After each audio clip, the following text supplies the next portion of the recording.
What is up you guys, it's your boy Josh back again with another YouTube video, and welcome back again to my YouTube channel. And for today's video guys, bringing you the best tips and tricks, also my strategies and also my secret on how to build and grow your YouTube channel, and let's convert your capability here in YouTube into a success. That's coming up.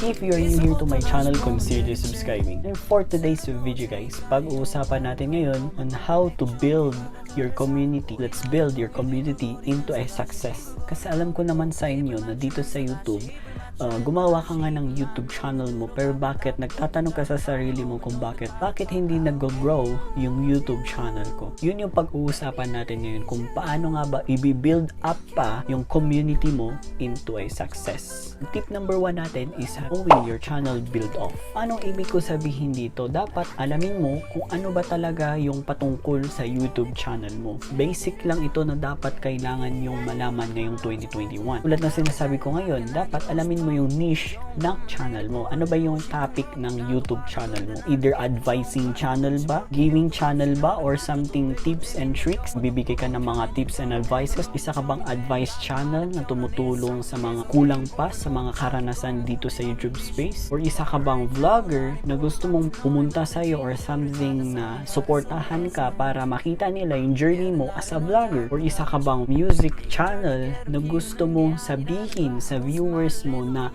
lahat ng mga music lovers ay pupunta sa channel mo para tangkilikin nila yung music mo mismo na ginawa mo? Ano ba talaga yung gusto mo i-content dito sa YouTube? Or pwede din naman entertainment channel. Kung gusto mo mag-entertain ng mga tao, pwede ito. Pwede ka maging entertainment channel like comedy, magsulat ka ng mga something na tula na gusto mong i-share sa manonood mo para ma-entertain sila, para hindi sila lumipat sa ibang YouTube channel. Feel like they are joining something. Paramdam mo sa kanila na talagang subscribers mo sila.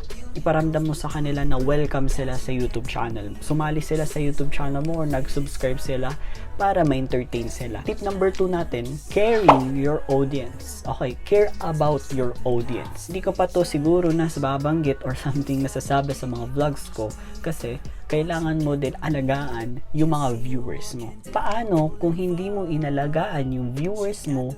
Lilipat po yan sa mga ibang YouTube vloggers. Mag-unsubscribe sila. Making your viewers like you care about them. Dapat alagaan mo din sila. Kung mafe-feel nilang inaalagaan mo sila, syempre hindi ka na nila talagang tatantanan na papanoorin until the end. Yung papasok yung welcoming your audience. Kailangan mo silang i-welcome yung mga bagong mga pumapasok sa YouTube channel mo. I-welcome mo mga yan.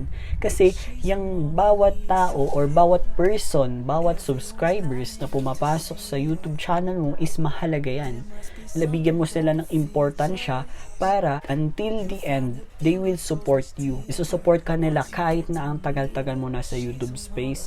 Isusupport ka pa rin nila. Parang feel that they have connection with you. Like, kailangan mo silang alagaan like connection. Mas maganda din ito para may connection kayo sa isa't isa. Make your subscribers as a new friend of yours. Syempre, kaibigan mo sila eh.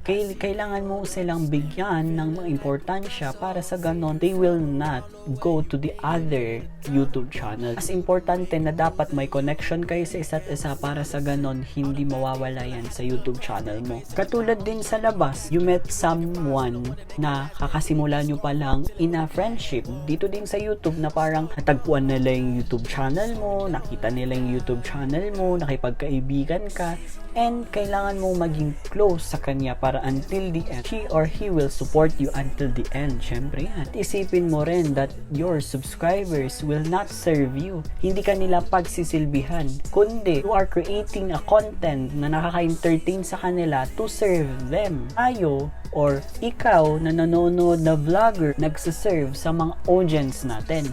Tayo yung nagkikreate ng content para makinabang sila.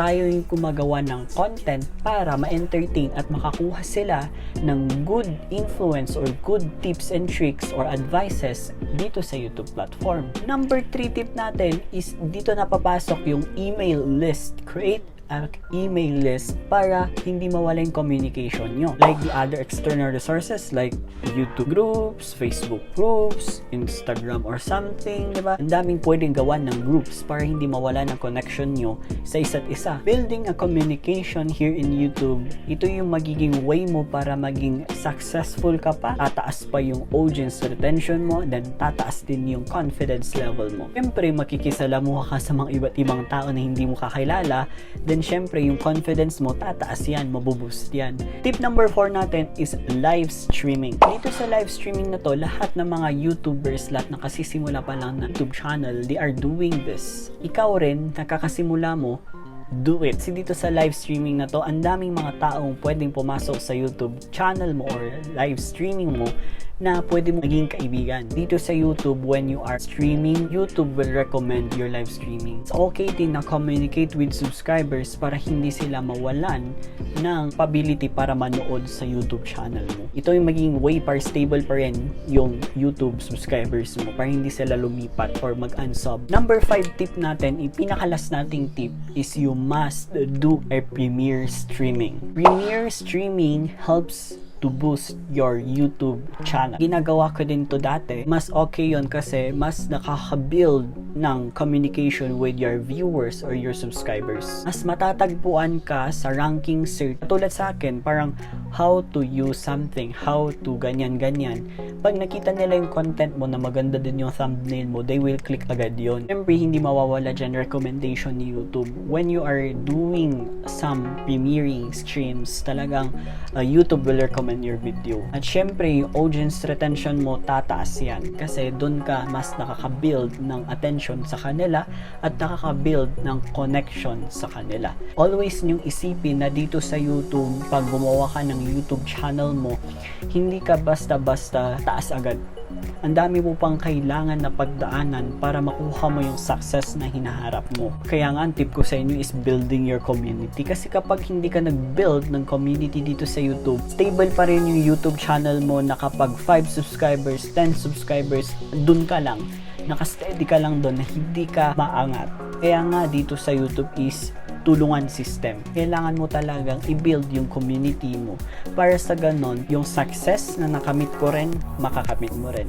Kaya thank you so much sa mga sumusuport sa atin kasi 16,000 subscribers na tayo. We're reaching 16.2 subscribers. Grabe. Hindi ako makapaniwala na naabot natin to. Okay? So yun lang guys yung tip natin for today, and don't forget to click the subscribe button sa katabi niya yung bell to be updated whenever I upload a video. Of course, if this is your first time to go here in my channel and seeing my face, don't forget to comment down below, clicking the like button, and I will welcome you. Thank you very much for watching. Stay awesome and God bless. Encourage one another and build each other up. See you guys on my next vlog. Bye-bye. I think I'm living my best life. I can lay out in the sun. Nakapagod talaga magsalita, no? Have you ever loved is worth the wait?